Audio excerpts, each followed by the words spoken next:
Chegou a hora de...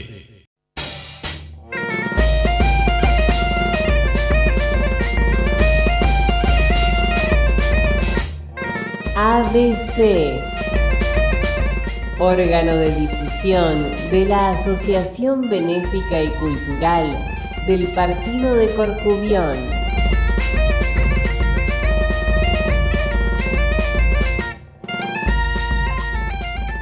Idea y producción, Daniel Alejandro Pasos.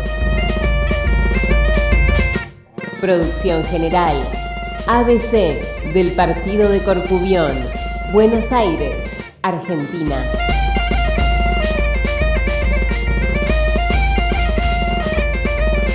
Hola, hola, hola, ¿cómo les va? ¿Cómo andan? Un programa más de Radio ABC. Espero que lo disfruten como todos.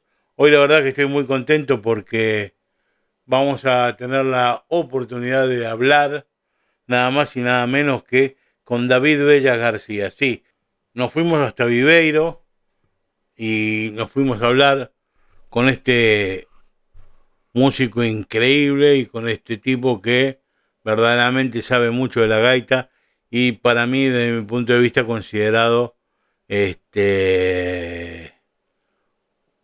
un privilegiado a la hora de ejecutar, ¿sí? Por ahí se puede coincidir o no de la manera que él tiene de ver el instrumento, pero bueno, calculo que hoy en día los estudios indican que en manera de digitación él hizo algo muy específico, que hoy en día es una corriente que la están llevando mucho en Galicia, algunos la comparten, otros la comparten, que es lo que se llama de digitación expandida o algo por el estilo. Un nombre así medio raro tiene. Que es usar 3 octavas en un mismo instrumento. El que no sabe de música, hoy va a ser un día bastante difícil. Porque es un laburo muy técnico el de este hombre. Pero ha demostrado tener un valor fundamental dentro del instrumento porque le ha dado una variante a la gaita que no la tenía hasta este momento y es como fue la llave quizás como para empezar a tener esos másters especiales con respecto a doctorados dentro de los mismos conservatorios. No sé si se puede llegar a entender lo que estoy diciendo. Lo mejor es que escuchen la conversación. La música que va a haber hoy es una música muy rara. No va a ser la música que uno normalmente escucha en la radio, porque no es solamente la gaita por el simple hecho de la música tradicional, sino que van a ser músicas de gaita tocadas de una manera totalmente distintas, con arreglos totalmente distintos, que muestran, inclusive son casi de manufactura casera, porque David no tiene grabaciones todavía hechas de manera profesional, si se quiere, pero que demuestran un poco a las claras cuál es la formación. Y lo más jugoso de todo esto es esta hora prácticamente que tuvimos de conversación maravillosa con David Bellas García, que no se lo pueden perder bajo ningún punto de vista. Todos aquellos que amen la gaita y que verdaderamente le tengan cariño especial a la gaita, les recomiendo escuchar esta entrevista que no tiene desperdicios bajo ningún punto de vista. Bueno, nos vemos al final.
Buenos días, buenas tardes, buenas noches tengan todos ustedes. Un programa más, como siempre digo, del Radio ABC. Y la verdad que hoy estoy muy contento porque si el otro día dije que de esta nueva generación de gaiteros había hablado con una pata de la mesa, me estaba faltando la otra. Yo se acuerdan que hace tiempo cuando lo entrevisté a Cristian Silva y inclusive antes de entrevistarlo a Cristian Silva, dije que había dos grandes gaiteros que para mí son el número 1 y el número 2 de Galicia. Ustedes pónganlo en el número que quieran, pero que uno era David Bellas García y el otro era Cristian Silva. Pues ahora lo tenemos a David Bellas aquí y lo vamos a saludar. Desde Vivero, don David Bellas. Así que, ¿cómo te va, David? ¿Cómo andas? Hola, muy buenos días. Pues encantado de hablar contigo y un inmenso placer. La verdad que estoy muy, pero muy feliz de poder hacer esta entrevista porque tenía una charla pendiente que desde mi punto de vista creo que es muy importante para las nuevas generaciones de instrumentistas que están ahora y que la gaita lamentablemente hoy en día en Galicia no está pasando por una etapa que es casualmente la mejor. Ha venido de vuelta un bajoncito que calculo que con el tiempo va a volver a subir, pero más allá de eso, creo que tanto tú como Cristian son los dos referentes con respecto a la gaita gallega. Entonces, los dos salieron de la misma escuela. Y quiero que me cuentes un poco cómo fue tu historia, David. ¿Cómo empezaste tú Ostras, con la gaita gallega? qué, qué presión, ¿no? No me considero nunca un referente, ni muchísimo menos, porque entiendo que con el instrumento y con la música en general, porque esto es al fin una carrera de fondo en la que una vida es muy poco tiempo, ¿no? Pero bueno, pues es cierto que estudiamos juntos, Cristian y yo. Fue una época maravillosa, súper creativa, en la que coincidimos diferentes perfiles, pero que teníamos unas ganas y una visión un poes similar en cuanto a la línea que queríamos buscar para el trabajo del instrumento. Entonces, ya no fue tan solo que es lo que nos unió, sino todas las relaciones que establecimos, tanto personales como musicales, entre nosotros, las que nos llevaron pues a buscar un nuevo instrumento, ¿no? Un nuevo lenguaje. Es cierto que eso fue un momento culmen de que veníamos como decía, de bagajes muy diferentes, pero fue un momento de eclosión, ¿no? Pero sí es cierto que eso, pues Cristian venía, por ejemplo, de agrupaciones tradicionales de su zona, ¿no? Sobre todo de la zona de Villa García, Carril, etcétera. Yo, en cambio, venía con otros compañeros también, pero del norte, ¿no? Que era una época en la que aún, cosa que hoy día ya es bastante... mucho menos así, se atisbaban diferencias a la hora de tocar entre gaiteros de una zona u otra, ¿no? Que cosa que realmente ahora mismo pues no se ve tanto.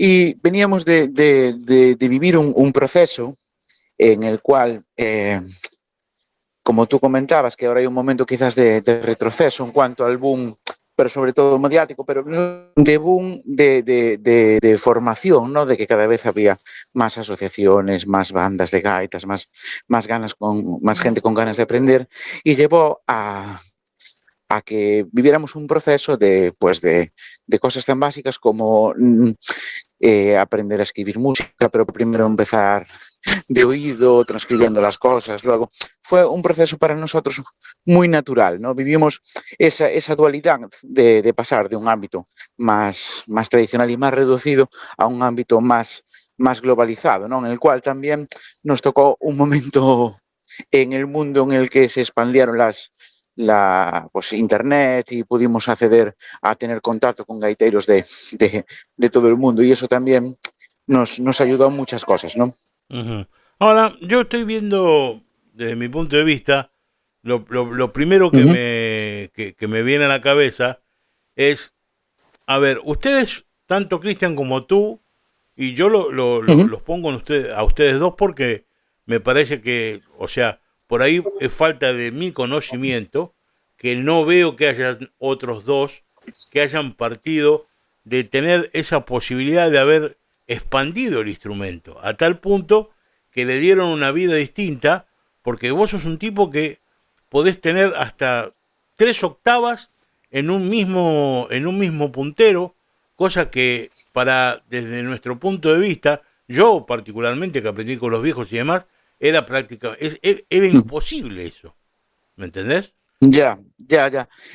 Sí, a ver, son varias cosas. Quizás, pues igual somos unas caras visibles, pero la verdad es que esto es una corriente de mucha gente, ¿no? Trabajando. No en el mismo camino, pero sí en la misma dirección, ¿no? Y claro, esto nace como todo de una necesidad. Realmente nos veíamos, pues en el momento en que se establece una enseñanza reglada de 14 años, pues bueno, sí que tienes que tener un poco de relación con el trabajo que están haciendo pues en otros instrumentos, y veíamos que había estéticas y claro, decía que ellos tienen el resto de instrumentistas pues una rama de un abanico de músicas de diferentes etapas que también deriva en diferentes técnicas, y que nosotros buscábamos tener cierta similitud en el momento en que teníamos compartíamos un espacio, ¿no? Que era la enseñanza reglada. Claro, ellos tienen ese bagaje, pero nosotros teníamos otro bagaje, que era el derivado de las músicas de tradición oral, que es, pues haces un desarrollo auditivo, pues bastante significativo, que igual en otras ramas no tienen, aunque deberían, porque al final uno cuanto más camina hacia adelante, sobre todo en los instrumentos derivados de la música tradicional, se da cuenta de las profundas relaciones y raíces que se encuentran en las músicas tempranas, en las músicas antiguas, ¿no? Pero derivado de lo que comentabas de la técnica, pues fue una cuestión muy natural, ¿no? Como te decía, hay mucha gente trabajando, bueno, mucha gente, un número significativo de personas, ¿no? Que van buscando unos lenguajes diferentes para el instrumento, pero siempre fue de una manera muy natural, ¿no? La necesidad obligaba, ¿no? Yo no establezco una línea que cambie la forma de tocar, ¿no? Pienso, por ejemplo, en gaiteros pues de la zona de la Fonsagrada, ¿no? Gaiteros mayores que tocaban pues en recursos de articulación que le otorgaban mucha coherencia al discurso musical, pero siempre partiendo de ese discurso musical, ¿no? No, además que en el caso de la ampliación... Perdona que te interrumpa. Nada. Es por eso estamos, una conversación. Sí. No, yo a lo que voy es que por ahí, bueno, hay gente que por ahí no tiene el gusto de conocerte o no tiene el gusto de haberte escuchado o algo por el estilo. Y yo les puedo decir a todos los que están escuchando la radio en este momento y a todos la gente que verdaderamente sabe más o menos un poquito de gaita o lo que sea, que David tiene una particularidad. David puede llegar a tocar desde especialmente una pieza totalmente clásica, pero estamos hablando de Schubert o de Mozart o de cualquiera que sea de la música clásica. Él es muy fanático de la música clásica con respecto al instrumento, pero cuando toca música tradicional, hablando de música tradicional, pero tradicional, el estilo de Marente lo ha sacado a casi a la perfección, o el estilo de el señor Pando, o el porteliano, o sea, a la hora de tocar música tradicional, respeta totalmente los estamentos musicales. Uh-huh. Entonces, eso también habla mucho de ti como instrumentista, ¿no? Bien, es que yo no establezco unas líneas tan restrictivas, ¿no? Pasa mucho en la formación reglada, que es como que cada uno atiende a un campo concreto, ¿no? Y al final son más las similitudes que las diferencias entre músicas, ¿no? Al final son formas discursivas simplemente que con diferentes elementos, ¿no? Y sí que es cierto que en el ámbito de la música tradicional el planteamiento es muy, muy diferente, ¿no? Yo planteo la música tradicional no desde, por ejemplo, no en este caso de que hablabas de diferentes estilos de gaiteros, ¿no? No los planteo desde, a ver cómo digo esto, desde la imitación, ¿no? Porque sé que sería imposible y en el momento en que estableces algo como norma, pues deja de ser, tener esa frescura y originalidad que tienen las músicas populares, ¿no? Pero sí escuché mucho y vi las formas de tocar, intento comprender el pozo que hay en cada una de esas formas de interpretar. Y luego llevarlo a cabo de una manera natural. Pues creo que un recurso que es básico en la música tradicional y tristemente muy poco explotado y cada vez menos utilizado y más sistematizado es la improvisación. Tus grabaciones de gaiteros mayores y cada vez que tocan una pieza es una cosa totalmente diferente, ¿no? Eso es quizás la magia de esa música, ¿no? Y lo que a mí más me atrae, ¿no? Claro, porque en definitiva, ellos no es que eran muy específicos a la hora de tocar, decir, bueno, Uh-huh. esto es do, re, mi, porque en ese Uh-huh. momento si le cuadraba el do, re, mi, era do, re, mi, y si le cuadraba Claro. el re, mi, do, también pasaba, y estaba Claro, bien. es que eso realmente es lo interesante para mí de esto, ¿no? Que la música no es la representación de la música, sino la representación de la música es mucho más tardía que el propio fenómeno en sí, ¿no? Y en este caso, pues había muchos gaiteros, evidentemente, que no tenían unos conocimientos de la teoría musical, no de la música sí que los tenían. Y por eso es tan maravillosa, por la naturalidad, por el imitar al propio discurso cantado, ¿no? Y precisamente el no estar tan pensando en la cuestión técnica, pues llevaba a que la musicalidad fuera lo que primara. Y es un poco lo que volvemos al camino que estábamos hablando, de la cuestión técnica, de ampliación de registro. Tiene que ser una cuestión muy natural, no una anécdota. El establecer una nota en un registro poco frecuente del instrumento o un recurso X, sino que la necesidad obligue a utilizar esos recursos, ¿no? Ujú.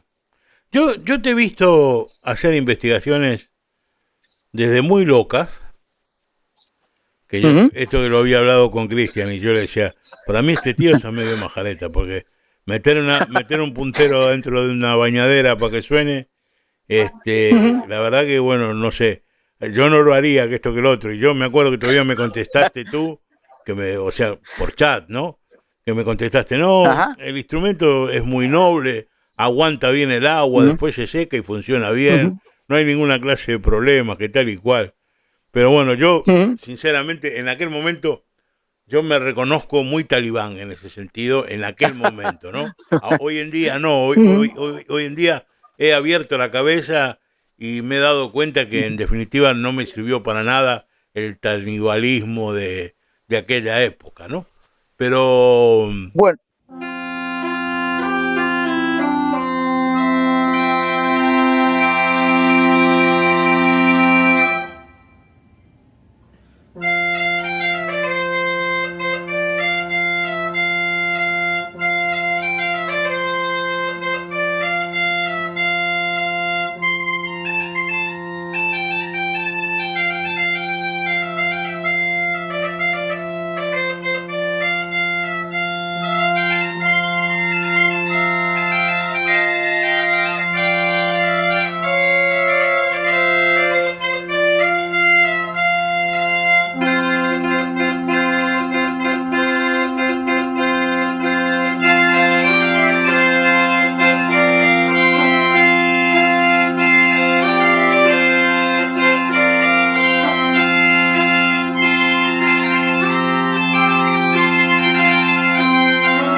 Sí, creo que tiene que haber siempre para que el instrumento perdure como está perdurando durante tantos siglos, yo creo que siempre tiene que haber dos corrientes, ¿no? En pulsión. Esto lo hablaba hace relativamente poco tiempo con Pablo Carpintero, ¿no?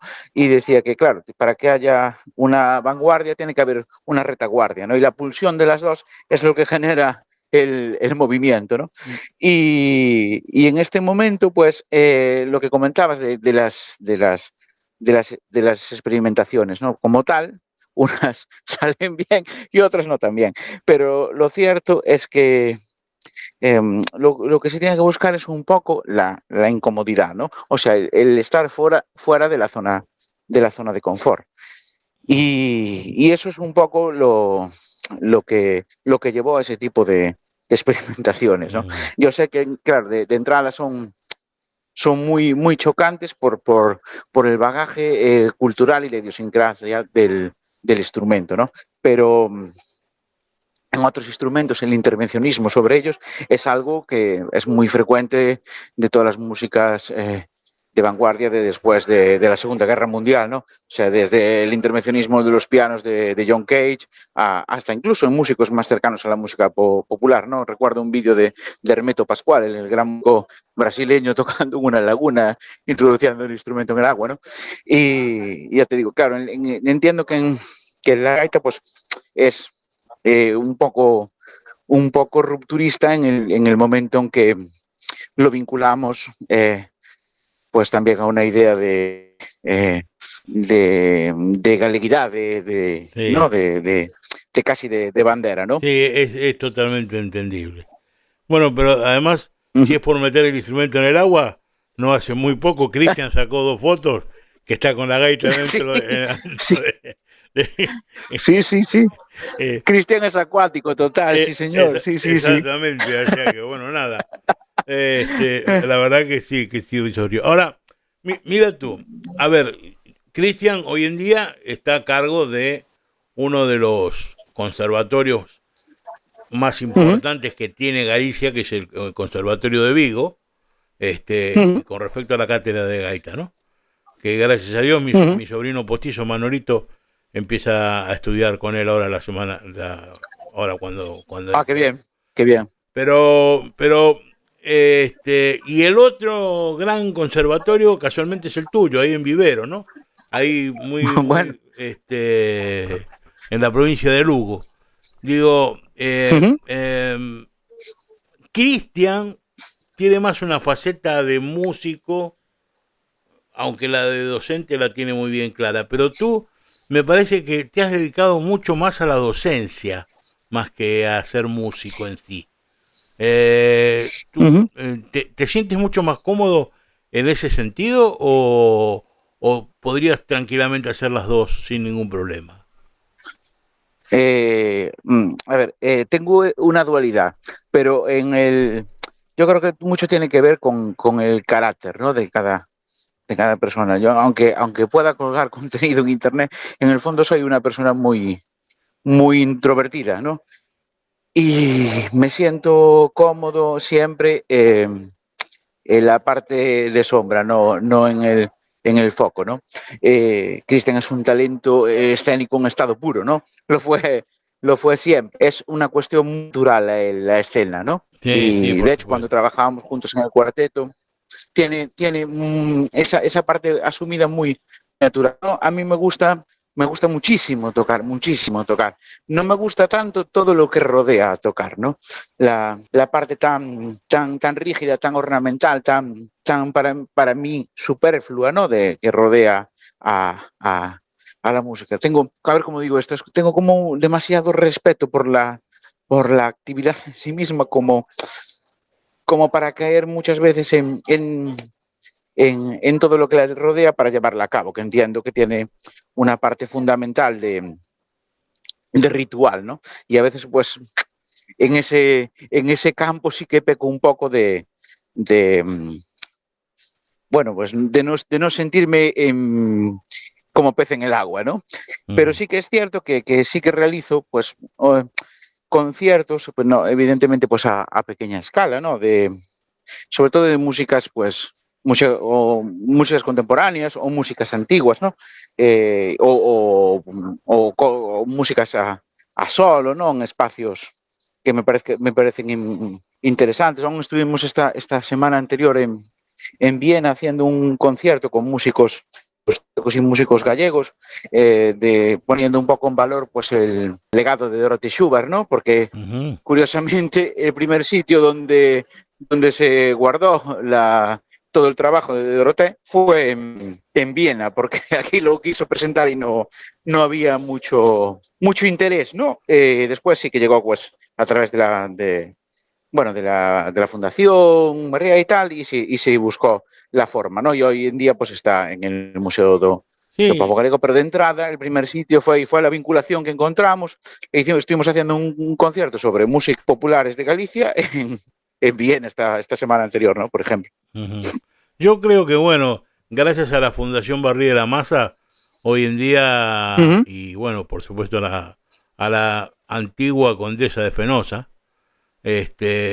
tuvimos claro, la posibilidad de tener esos tratados musicales desde mi punto de vista, más que labores antropológicas, para mí son como tratados musicales, porque hoy en día no conozco, por ahí tendríamos referencia de Florencio Dos Vilares, pero verdaderamente no lo hubiéramos escuchado si no hubiera sido por esta gente, ¿no?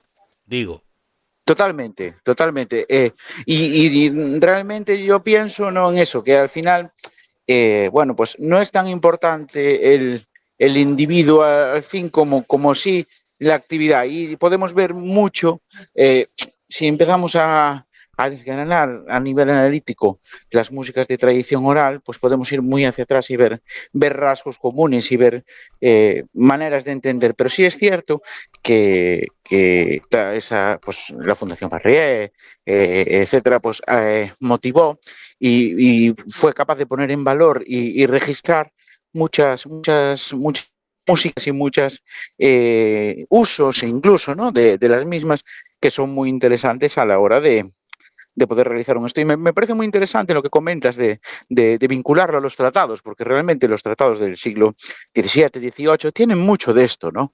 De una parte muy didáctica, una parte de la representación de las músicas y en qué contextos y cómo interpretarlas. Entonces me parece muy acertado. La verdad nunca lo había visto desde esa óptica, ¿no? Bueno, tuve suerte que pude, pero bueno, más allá de la chanza mía o de lo que sea, yo te veo a vos no solamente un docente, sino también un antropólogo del instrumento.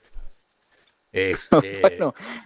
Y como antropólogo del instrumento me he dado cuenta de un montón de cosas que inclusive hasta cambiaste, por ejemplo, por decir una tontería, ¿no?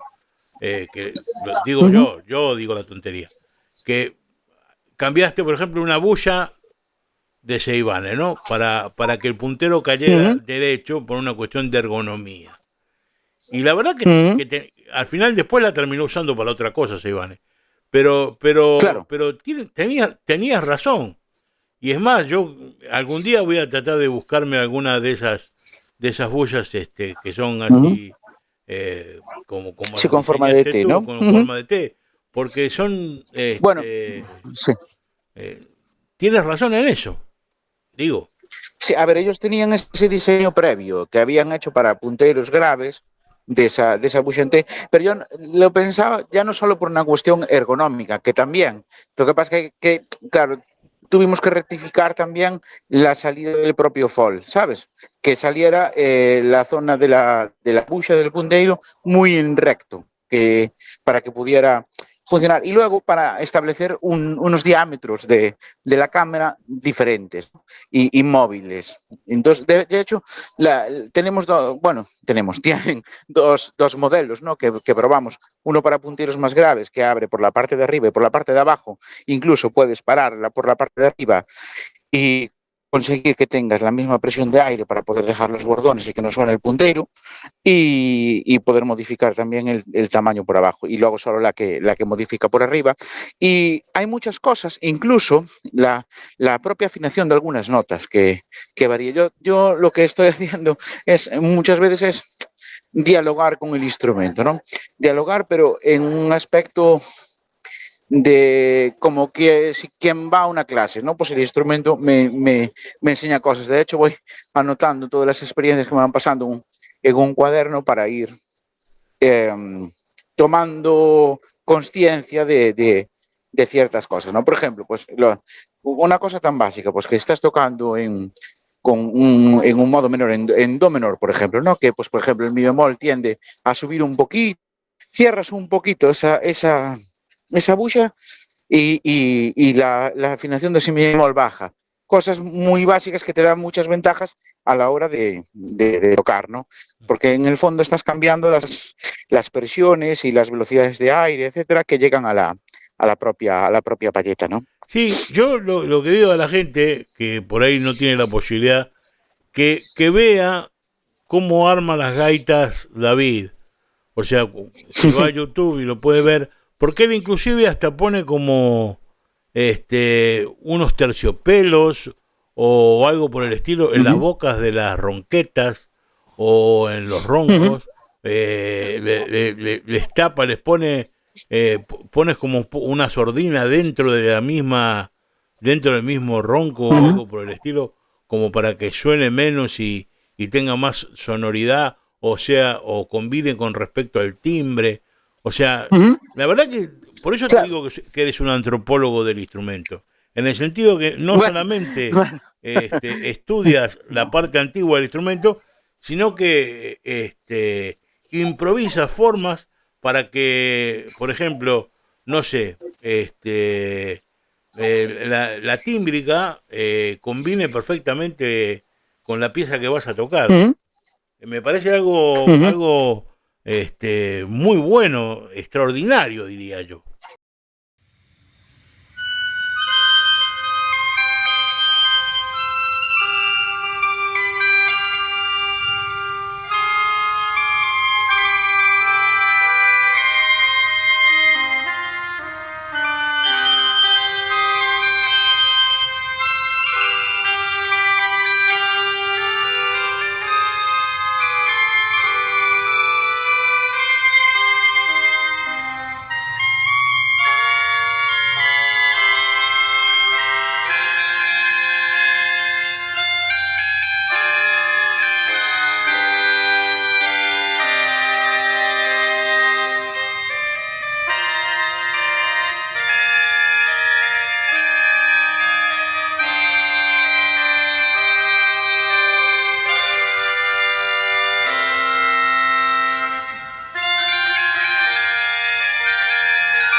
Me llama la atención porque estoy leyendo un libro ahora de un libro bastante divulgativo, pero de un paleontólogo de Arzuaga, que habla precisamente de esto, ¿no? De no ver la prehistoria como algo del pasado, sino que la prehistoria está presente en nosotros también, en cuestiones genéticas, en cuestiones del entorno, ¿no?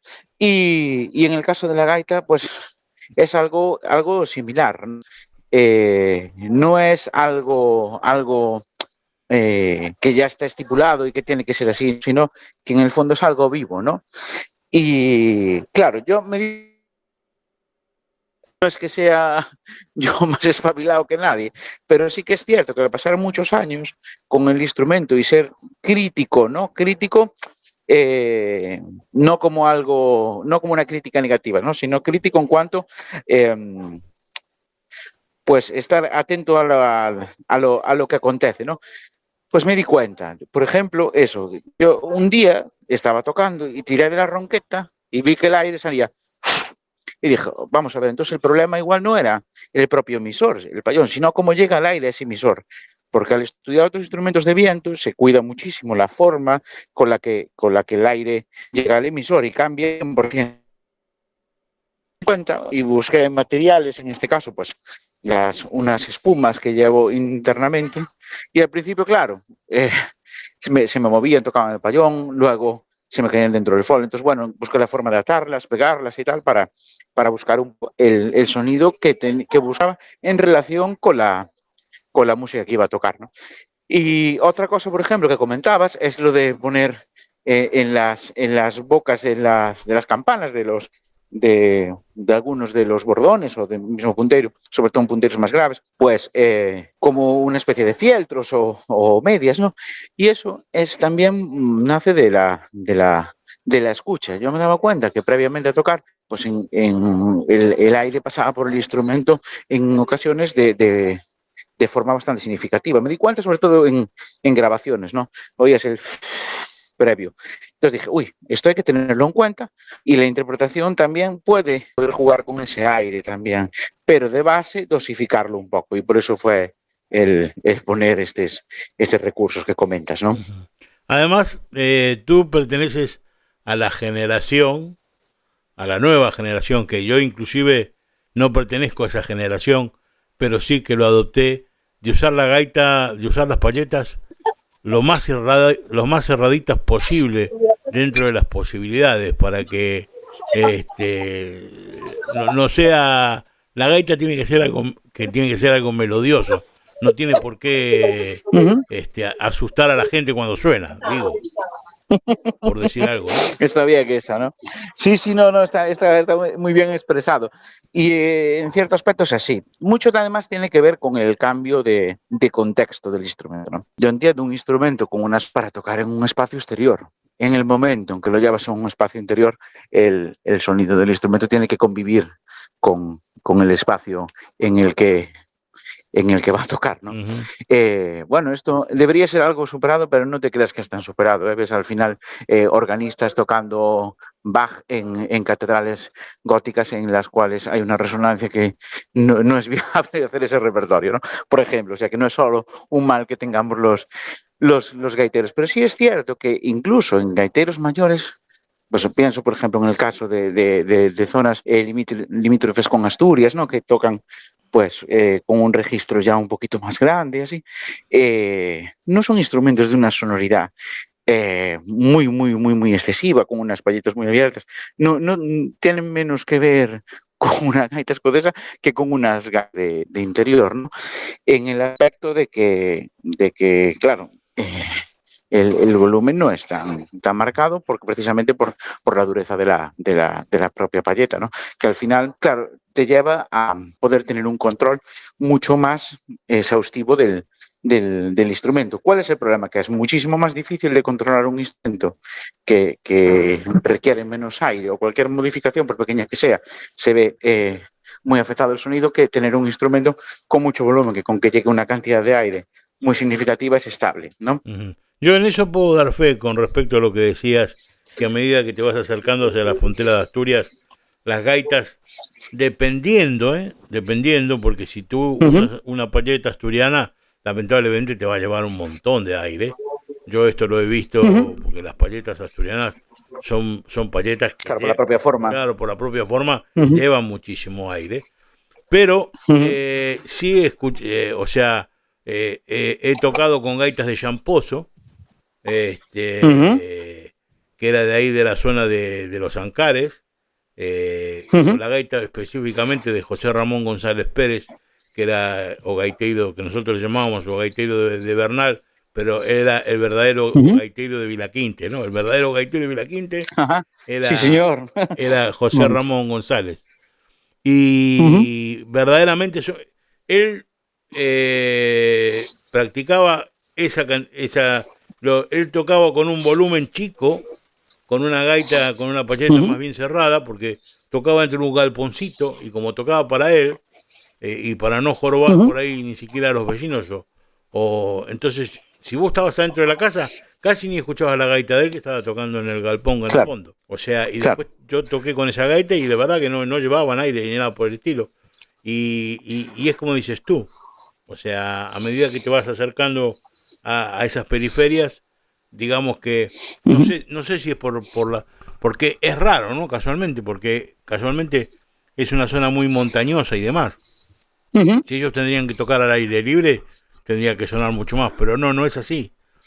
O sea, preparaban las gaitas para tocar adentro de las casas. Claro. Y es que es mucho más racional al final a los resultados que llegaban, ¿no? Yo creo que los humanos somos tan parecidos al final en todo el mundo y llegamos a resultados muy similares. Y te das cuenta que estás en un espacio tocando un instrumento con un sonido abrumador, pues hay un momento que incluso hasta puede ser malo al nivel físico, ¿no? Entonces adaptaban el instrumento a las circunstancias, que parece una cosa que a día de hoy es un poco incluso para mucha gente muy loca, pero es algo muy lógico, ¿no? No, por supuesto. A ver, te voy a llevar al ámbito más bien educacional, que sé que es tu especialidad hoy, que es la docencia, ¿no? Específicamente. ¿Cuántos años de conservatorio son para estudiar contigo? ¿Y cuánto alumnado tienes ahí en Vivero para trabajar? Porque me imagino que debe ser un tipo muy requerido a la hora de tomar clases. Bueno, no te creas, ¿eh? No te creas. La verdad no es así, ¿eh?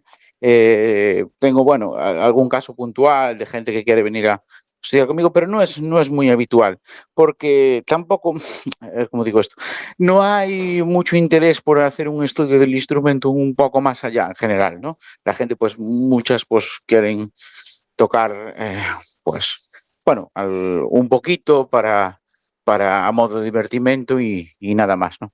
Claro, y es cierto que llevar el instrumento a otro escalón, requiere un esfuerzo significativo, ¿no? Yo estudié otros instrumentos y la verdad, para la cantidad de trabajo que les tienes que dedicar y los resultados que obtienes, son mucho más sencillos, por ejemplo, de ver esos resultados que en la gaita, ¿no? Es un instrumento complejo, pero complejo de verdad, ¿no? No, sí. Y contrariamente a lo que pueda pensarse a nivel global, ¿no? De la gente que no está vinculada a él, ¿no? Pero aquí en Viveiro somos 2 profesores en el conservatorio y tenemos una media de unos 30, 35 alumnos, dependiendo del año, ¿no? Porque claro, también se dan una serie de asignaturas que rodean al instrumento, ¿no?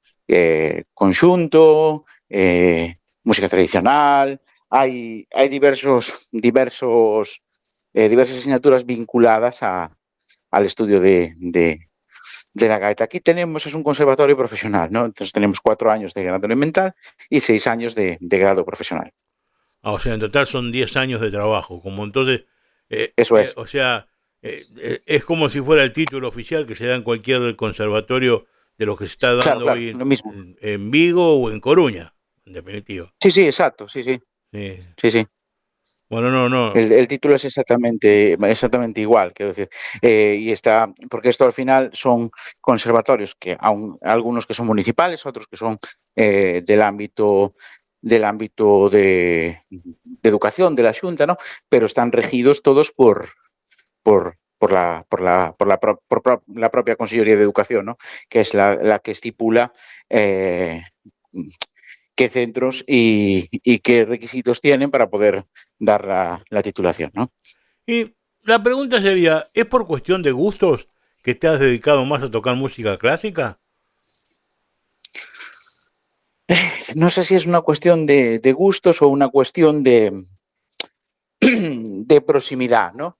Yo siempre estuve vinculado de entrada, tuve una doble vertiente. Cuando yo empecé, pues siempre empecé a tocar la gaita en asociaciones y fui de la segunda promoción que había aquí en el conservatorio, y también empecé a estudiar en ese momento saxofón y fui músico de banda durante muchos años. Entonces sí que establecí una relación que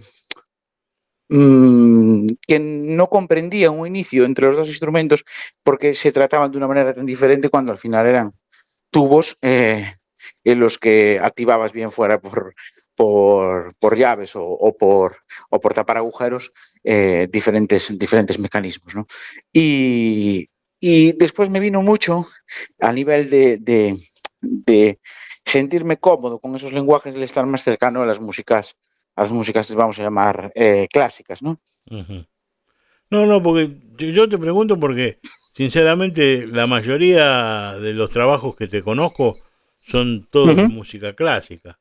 Mismo hay trabajos de Mendelssohn, de Bach, de Beethoven, como también te he visto tocar, por ejemplo, Alfonsina. Y Sí. no Alfonsina la Muñeira precisamente, que tocaba Portera, sino Sí. la de Alfonsina y el mar, específicamente. Sí. Entonces, por eso te preguntaba, pero de todo lo que te conozco un poco de música tradicional, porque te he escuchado dos o tres piezas que las tocas interesantes, Hombre, no, las tocas perfecto, pero digo que son interesantes de escuchar. Y te he visto tocar muchísimo música, por ejemplo, esos tratados que hacías con 4 gaitas, que los hacías en los videos, con una afinación, bueno, perfecta, sublime, y de música tradicional, ¿no? De música clásica, y ahí es a donde vos ves casualmente lo que hablábamos de las 3 octavas.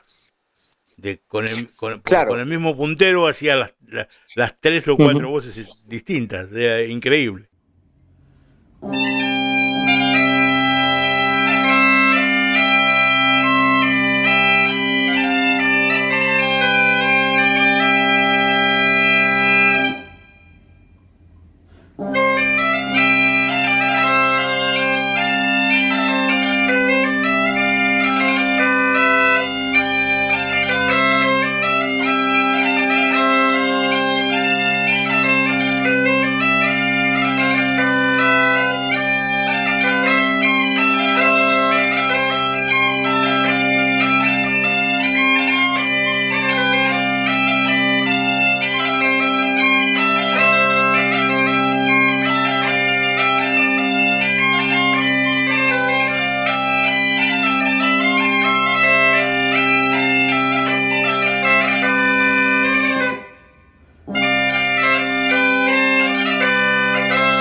Sí, yo es que lo planteaba pues como otro grupo instrumental cualquiera, ¿no? De una familia de instrumentos, ¿no? Y, y quizás el estudio de ese repertorio venga también un poco derivado por una cuestión de los intereses interpretativos, ¿no? Que hay músicas que son, o sea, yo escucho muchísima música que no tiene que no tiene que ver de entrada con, con, con las músicas cultas occidentales, vamos a decir, ¿no?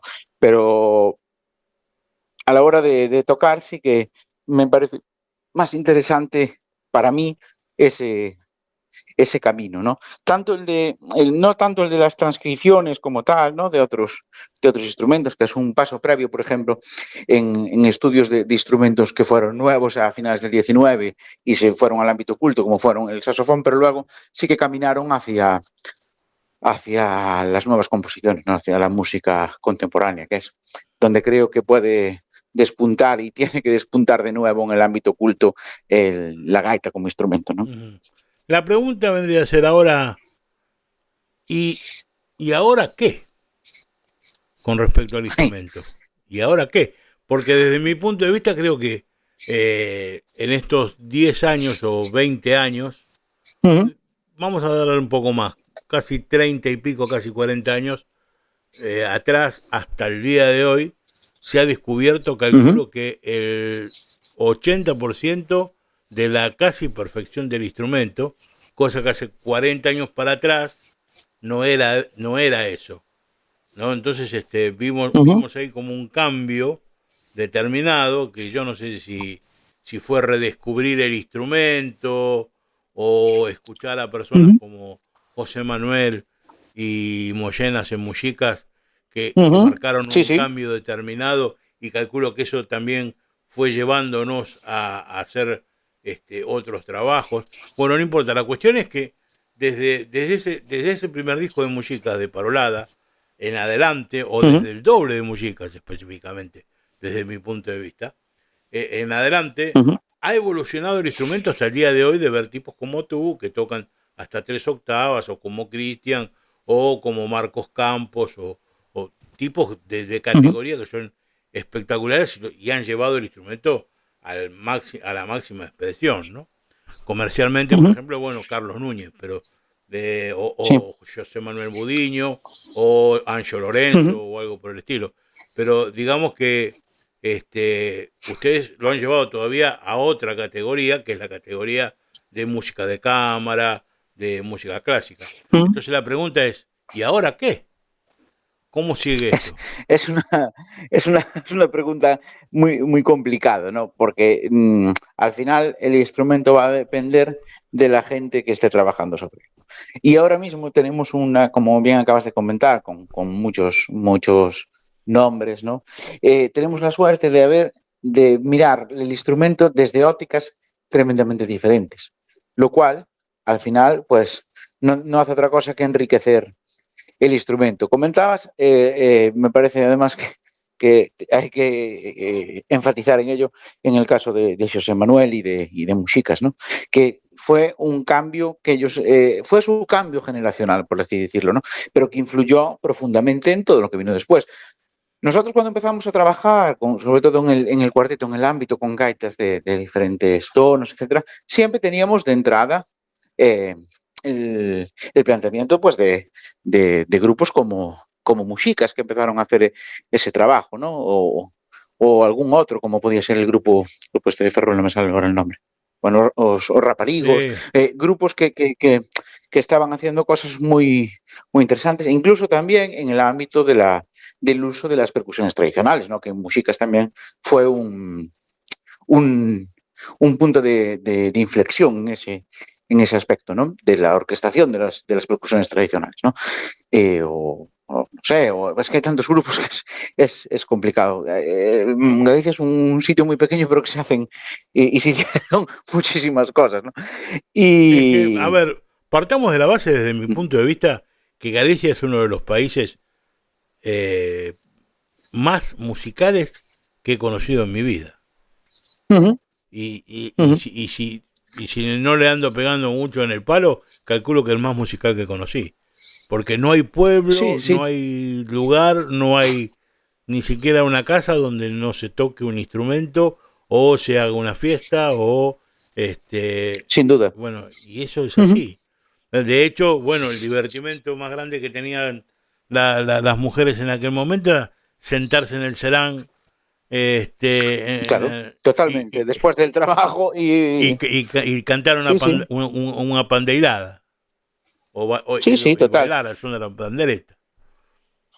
Sí, de hecho este año, cuando se puso en valor realmente la figura de las cantareiras, ¿no? Al dedicarle el día, bueno, el año realmente de las letras galegas, pues se vio precisamente eso, que prácticamente en todas las casas se cantaba, se tocaba una pandereta o se tocaba una lata de pimentón o una sartén con una cuchara, pero había esa necesidad de expresión musical, que es muy común sobre todo en pueblos con un acervo cultural tan significativo como es el caso de Galicia, ¿no? Sí, Y ahora lo que comentabas un poco del camino, pues fíjate, yo siempre pongo de ejemplo en este caso, porque veo mucho la similitud entre Galicia y Japón, ¿no?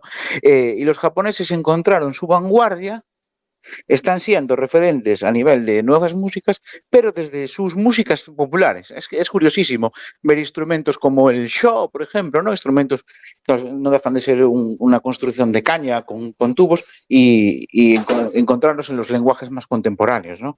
Pues quizás nosotros tendremos que ir un poco por ese camino, ¿no? Tan novedoso, pero sumarnos a lo global, pero siempre desde nuestra óptica tan particular, ¿no? sí, pero además el japonés, específicamente, Uh -huh, desde mi punto de vista, y uh -huh, creo que es así,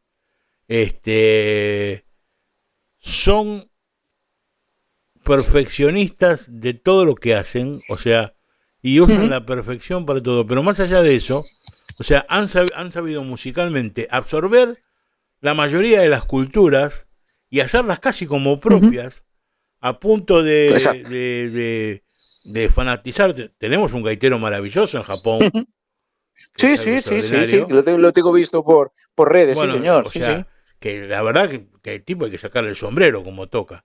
Uh Como -huh. también tenemos en Rusia un gaitero, pero extraordinario, y un fabricante de gaitas extraordinario. Es maravilloso, sí, sí, sí. Pero digo, bueno, Japón específicamente, que es lo que estábamos hablando, digo, Uh -huh. absorben, por ejemplo, han absorbido el tango a tal punto que acá en los años 70 o los años 60 y pico, Uh -huh. trajeron una orquesta de tangos y trajeron un par de japoneses cantando los tangos que los argentinos se quedaban con la boca abierta, no podían creer lo que estaban Hombre, viendo. claro, O claro, sea, claro, claro, claro. y claro, y esto después, Es un poco lo que comentas de este gaiteiro, ¿no? De este gaiteiro japonés, claro, que lo vemos y decimos, ostras, pero mira que bien. Decía un percusionista que toca conmigo en ocasiones, decía, pero que parece que le ha ido para Dornelos, ¿sabes? claro, Y es verdad, tenía ese sabor, esa naturalidad de la forma de tocar el instrumento, ¿no? O sea, que sí que es un sitio que saben asumir eso, llevarlo casi hasta la perfección, como bien decías, ¿no? Buscar lo que hace que eso sea importante y luego absorberlo y llevarlo a otro punto. Pues igual, mira, el camino va a ser que los japoneses también se involucren en nuestro instrumento.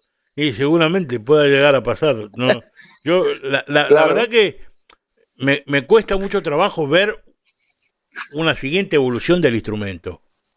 ¿Sí? Uh Me -huh. cuesta mucho trabajo verlo.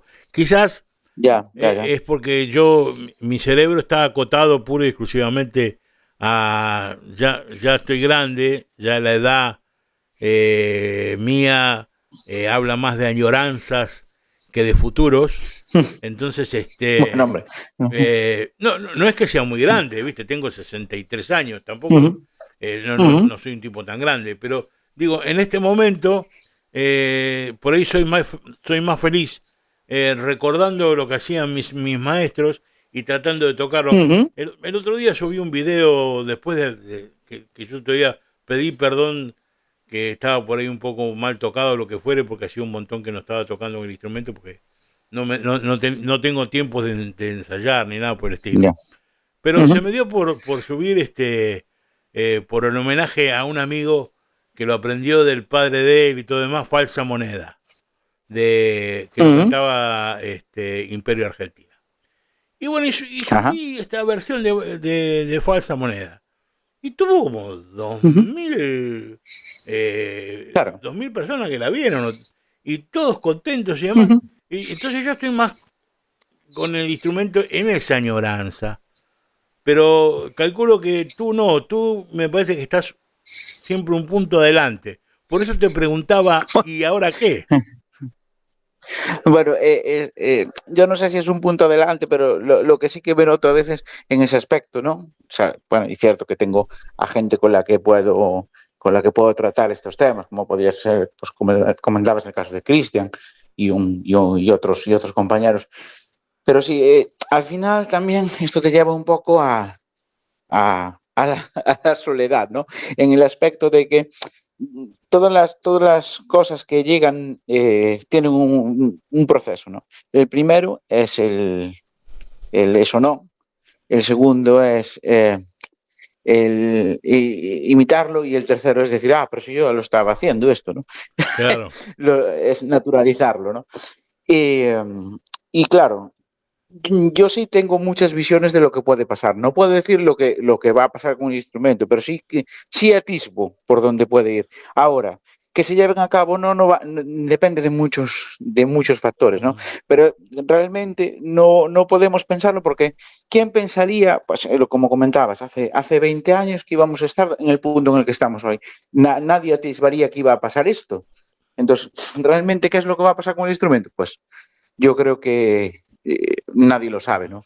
Va a depender mucho de las vinculaciones. Tú ahora estabas comentando de este tema que interpretaste, porque era un tema pues que tú sentías afín y querías que podías llevar a cabo en tu instrumento. Y es algo muy frecuente esto, porque a veces también en el caso del uso de las músicas de los gaiteros, pensamos que era algo como muy purista, y vamos, es todo lo contrario, ¿no? El uso de otras músicas era algo de lo más frecuente, Sí. que incluirlas en los repertorios de gaiteros, y es algo muy, muy natural y muy sano, incluso, ¿no? El ejemplo más claro de esto, ¿sí?, de lo que tú estás hablando, te lo da casualmente quien más o menos estudia un poquito de la música y quien más o menos conoce un poco del instrumento, te lo da Clemente de Ibias.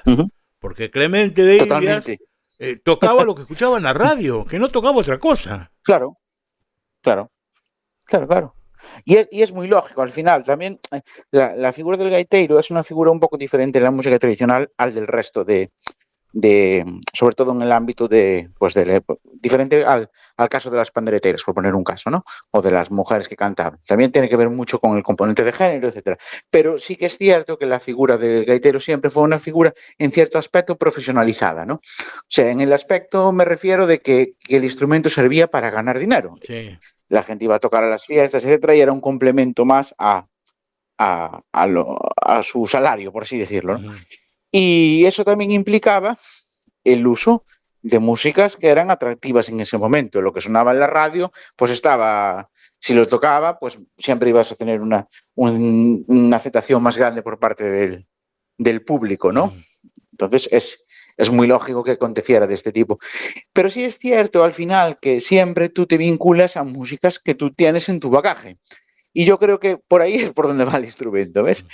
Que al final da igual que sea, pues, como hablábamos antes del caso de Alfonsina y el mar, o de que estés en un lenguaje de otro tipo, un lenguaje barroco o un lenguaje contemporáneo. Al final tú vas a buscar que tu instrumento se pueda acomodar a esos lenguajes, porque son lenguajes que tú sientes cierta conexión con ellos, ¿no? La verdad que sí, Cristian. Cristian, perdón. Ya me quedó lo de Cristian, perdóname, David. Pero, nada, que perdona. Pero digo, yo pensando nada más por tomar una conclusión, digo, ¿cuánto tenemos que agradecer a Antón Corral en todo esto? Y digo, no Antón Corral como como fabricante o como artesano, Ujú, porque sí es extraordinario Antón Corral, es algo que verdaderamente es sublime, pero también estaba ujú, Seivane y viene de ujú, generaciones como Marreco, como, bueno, y demás ujú. instrumentistas que también fueron muy buenos, como Carril, demás, bueno, Sí, no sí. sé, Bao en Coruña. Bueno, Ujú. no vamos a seguir dando la lista porque puedo estar hasta mañana. Sí, Pero, pues sí, muy pero larga, sí, digo, sí. hablando de Antón Corral, cuando él agarró la Universidad Popular de Vigo en aquel momento Ujú, y sacó a gente como tú, gente como Cristian, gente como Marcos, gente como Ancho Lorenzo, ujú, gente como Carlos Núñez, gente como este eh, bueno, no sé, ya la infinidad de ujú. gaiteros que sacó Antón Corral. Y que mi pregunta es, yo lo he visto tocar a Antón Corral, y él Sí, era un tipo muy humildito a la hora de tocar. Tocaba muy bien, muy sí. afinado, Ujú, y tocaba muy prolijo, ujú. pero, digamos, no destacaba a la hora de por ahí Vale. Te entendí mostrar perfectamente por esas dónde quieres dotes, ir. Sí, sí, las sí. cuales ustedes después mostraron al público. Ujú, Entonces mi pregunta es, ¿qué hacía? ¿Los dejaba crecer solos? ¿Los incentivaba? ¿Cómo era ujú. Antón Corral como maestro para haber sacado semejante ramillete de estudiantes?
A ver, yo no fui directamente en ningún momento alumno de Antón, pero sí fui alumno de alumnos de él, ¿no? Durante muchos años.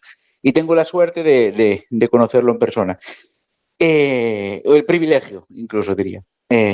Antón, yo creo que aún no se repensó por la cercanía en el tiempo, ¿no? Y que, porque aún está activo, que lo que es para el instrumento su figura. Es algo fuera de todo. Es una cosa extraordinaria que pasa, pues eso, como, no sé, como un cometa que pasa cada 100 años, ¿no? El caso de Antón, yo lo que destacaría sobre todo es su generosidad. Él siempre tuvo la inquietud de formar a la gente y de poner a disposición de todo el mundo sus conocimientos. no ocultó nada. Y eso es un cambio de paradigma, y más en el ámbito gallego, pero vamos, total. Pena lo intentó hacer primero en Ortigueira y no tuvo el apoyo institucional que era esperable, no veían lo que iba a pasar, pero bueno, luego se dieron las circunstancias en Vigo y llegó. Yo no puedo decir lo que es Antón dando clase, pero sí lo tengo visto ensayando la agrupación, pues viendo, gestionando ciertas cosas, y sí que puedo decir una cosa, que es el claro ejemplo, como tú bien decías, no es el gaitero más virtuoso del mundo, era muy correcto, muy limpio, muy afinado, ¿no? Y claro, yo creo que este es el claro ejemplo de que no tienes por qué ser el mejor intérprete para ser un gran maestro, ¿no? Siempre decimos, no, es que tal intérprete puede ser muy bueno interpretando, pero igual es un maestro mediocre. Y él sabía muy bien cómo conseguir los resultados. Y yo creo que también, sobre todo, es por su cuestión de su humildad, ¿no? De dejar hacer, como bien decías, dejar crecer, ¿no? Muy pocos profesores llevan de una manera aceptable que lo superen con creces los alumnos, ¿no? Y yo creo que él es grande porque precisamente para él será una alegría siempre que un alumno lo supere, ¿sabes? Según tengo entendido, y ya lo que pasa es que yo me podría hablar contigo, podría hacer un programa de 6 horas y no me cansaría, pero bueno, también tú tienes que trabajar y yo también no puedo, Sí. no puedo jorobar a la gente con un programa tan largo. Pero Ya. según tengo entendido, Pablo de Vigo, en su momento, que fue, calculo que yo he visto muy pocos gaiteros tocar como Pablo de Vigo, se cansó de la gaita y es como que enfundó la gaita y dijo, ahora que me voy a dedicar a hacer cualquier cosa, y dejó de tocar. No sé exactamente cómo fue eso, ¿eh? No sé realmente. Sé que ahora ya no está vinculado al instrumento, pero no sé cuáles fueron sus motivos. No lo hablé con él directamente. Yo tuve relación con él durante un tiempo, sobre todo, que coincidimos en concursos, en cosas y tal, pero no sé muy bien. Sé que sigue vinculado a la música, pero desde otra perspectiva, ¿no? Porque yo no he visto a ningún gaitero tocar Asturias de Albéniz con el instrumento. Al único que se lo vi fue a él. Y digamos que fue como su obra cúlmine, porque después de eso prácticamente desapareció del mapa. Entonces mi pregunta vendría a ser, por eso venía la pregunta anterior de el ¿y después qué? Porque mira lo que pasó con Pablo de Vigo. Desde mi punto de vista, creo que exprimió al máximo el instrumento a tal punto que dijo, ya no le puedo sacar más nada. Calculo que lo que le pude sacar es lo que tengo, que son inclusive hasta cambios de afinación de los roncos en la mitad de la pieza, que era algo impresionante lo que hizo con esa versión de Asturias de Albéniz. Sí. Y después desapareció. Sí, a ver. Sí, bueno, yo ahí ya es la óptica en que lo enfoque cada uno, ¿no? Yo soy más de la óptica de Rostropovich, que le preguntaban con 90 años por qué seguía estudiando y decía que porque creía que lo podía hacer mejor, ¿no? Entonces, creo que nunca se llega al tope, ¿no? Es como... No, es algo utópico, ¿no? Y que le preguntaba, no me acuerdo qué han escrito, que decía, ¿para qué sirve la utopía? Y decía, pues para caminar, ¿no? Pues un poco eso, ¿no? Siempre tienes una opción que es ir desde otra óptica a la música o desde otra perspectiva, ¿no? En el caso del instrumento es que es muy complicado en el caso de la gaita, no solo por el propio instrumento, que evidentemente en el caso que comentas no tenía ningún problema con él, ni muchísimo menos, ¿no? Que era una persona que tocaba y tocaba muy bien. Pero, claro, es un poco complejo porque tampoco hay una red alrededor, quiero decir, es muy difícil que alguien se pueda dedicar a ser concertista con gaita. ¿No? Entonces muchas veces también el nivel de sacrificio no se ve recompensado por la cantidad de trabajo que puedes tener al respecto, ¿no? La única herencia que nos puedes dejar tú a nosotros, a mí no, porque yo seguramente voy a desaparecer antes, pero digo, a las futuras generaciones, la única herencia que le puedes dejar es un documento válido de tu forma de tocar, de tu estilo, de tu impronta, de tu clase musical. Porque es lo único que van a recibir, y lo van a recibir con mucho cariño y con mucho amor, porque les vas a dar un camino, va a seguir.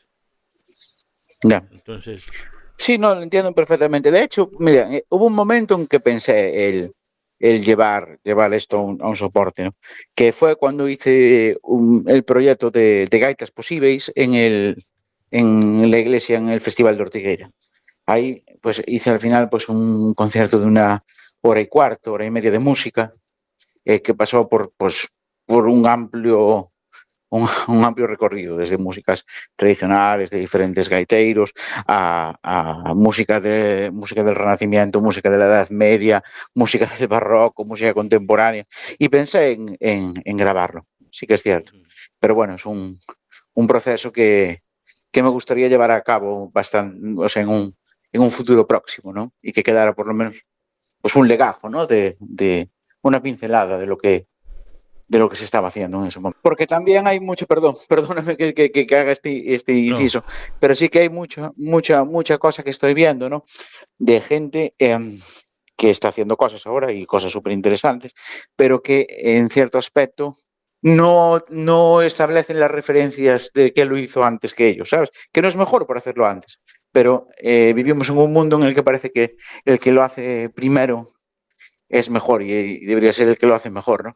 No el que lo hace primero. Pero sí es cierto que se está un poco intentando tapar un poco con niebla toda la gente que estaba haciendo cosas antes, ¿no? Entonces sí que es cierto que a veces es importante que quede Exactamente. Algo, ¿no? Bueno, David, yo te quiero agradecer de todo corazón esta conversación que hemos tenido. La verdad que estoy muy feliz de poderla haberla logrado, y desde ya agradecerte el nombre de Radio ABC. Bueno, David, un abrazo grande y agradezco poito, ¿vale? Un abrazo, un placer.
Y hasta aquí un programa más de Radio ABC.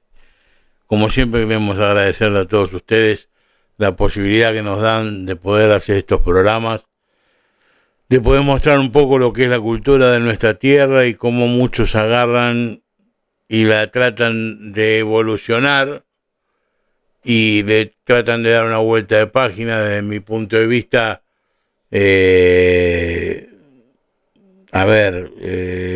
hay cosas que yo comparto totalmente, hay cosas que no, pero no soy el indicado quizás como para decir esto, pero sí lo quería decir.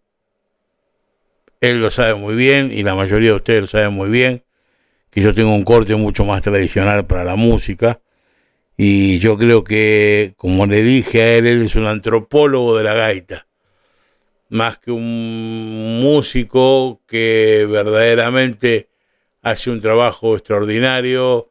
Lo que yo veo de parte de él, que es un científico del instrumento y que trata de buscar unas características específicas en el instrumento, como para llevar a cabo la música experimental que él necesita, ¿sí? David es muy específico en eso con respecto a su trabajo, y si uno verdaderamente lo sigue, sinceramente, y bueno, hay cosas que verdaderamente llaman a la polémica, y es normal que llamen a la polémica porque está moviendo los cimientos de algo que es generacional con respecto a la idiosincrasia de un pueblo, ¿sí? Como para tener en cuenta un ejemplo, para que ustedes más o menos se den cuenta, es lo que pasaba acá, por ejemplo, con Opus 4, en su momento, en los años 70, o esa clase de cosas son las que se están haciendo con el instrumento. ¿Benefician a la gaita? No lo sé. ¿Perjudican a la gaita? Tampoco lo sé. Pero es una manera de ser demostrativo con respecto al instrumento. Desde mi punto de vista, calculo que este tipo, digitalmente hablando, es el número uno y no cabe la menor duda. ¿Por qué? Porque hace del instrumento lo que quiere y como quiere. Yo he demostrado con toda la música que pasé en el programa que cuando él agarra, por ejemplo, la Jota de Marentes, que hemos puesto anteúltima, creo, y la toca exactamente como la tocaría el viejo Marentes, son muy parecidos. Después toca muchos temas de autor, por ejemplo, como Fachendoso, pero a ver, esos fandangos como Fachendoso y otros temas que toca también de autor, son de 1903, 1915, 1920, o sea que no son nuevos, no tienen nada que ver. O sea, ya en su momento un gaitero muy famoso de La Coruña, que también se llamaba Corral de apellido,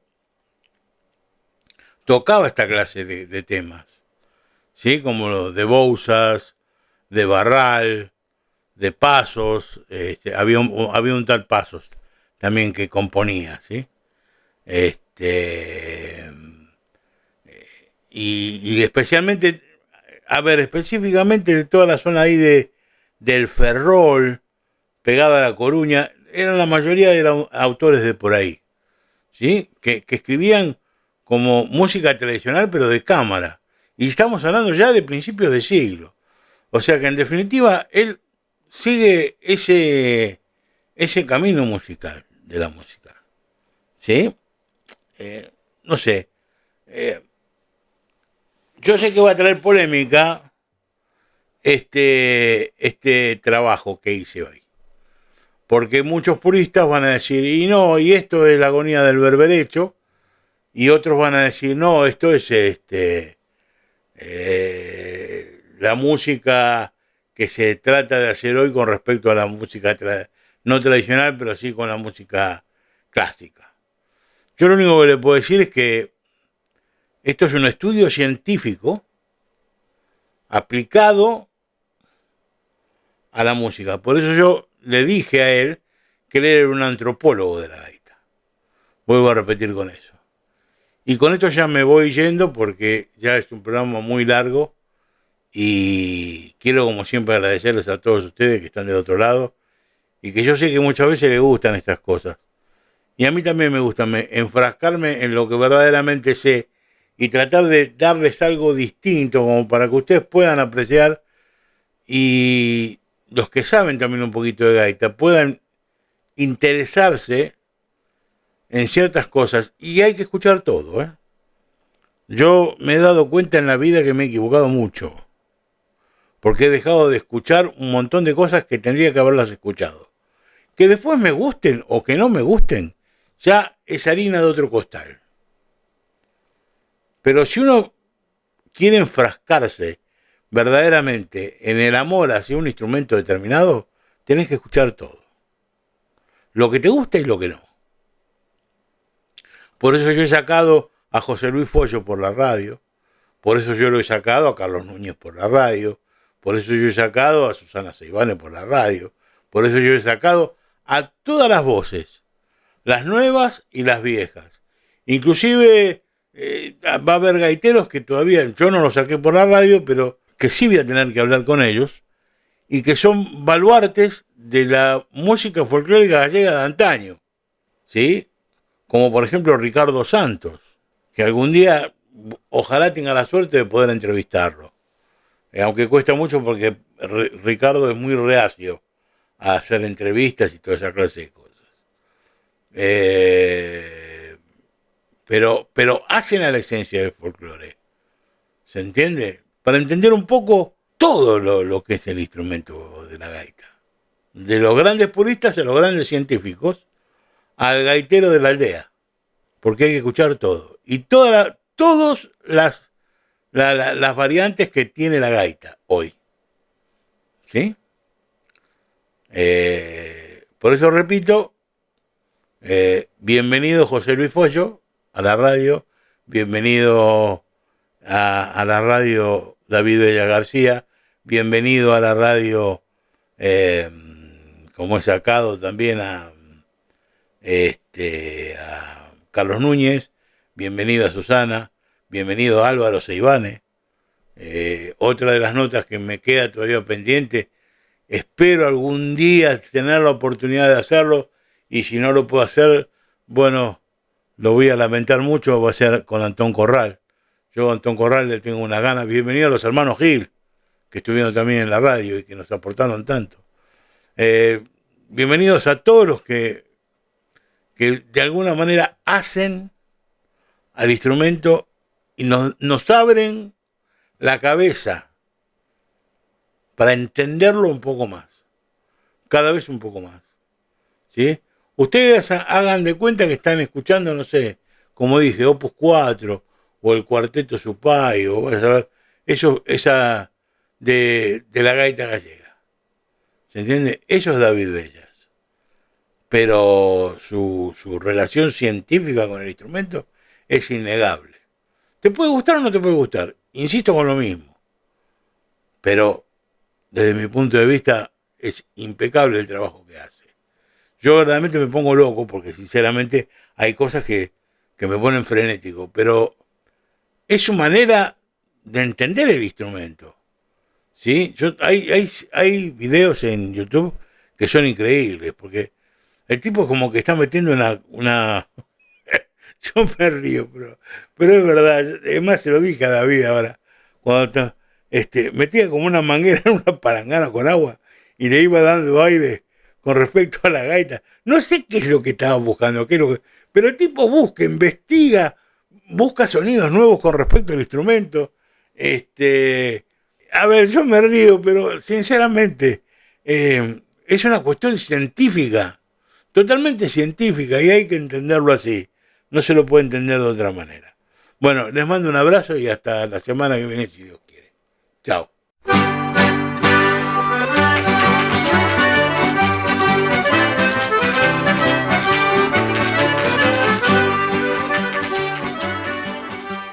ABC.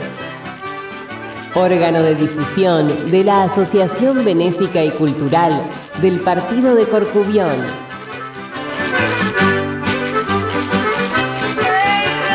Idea y producción, Daniel Alejandro Pasos.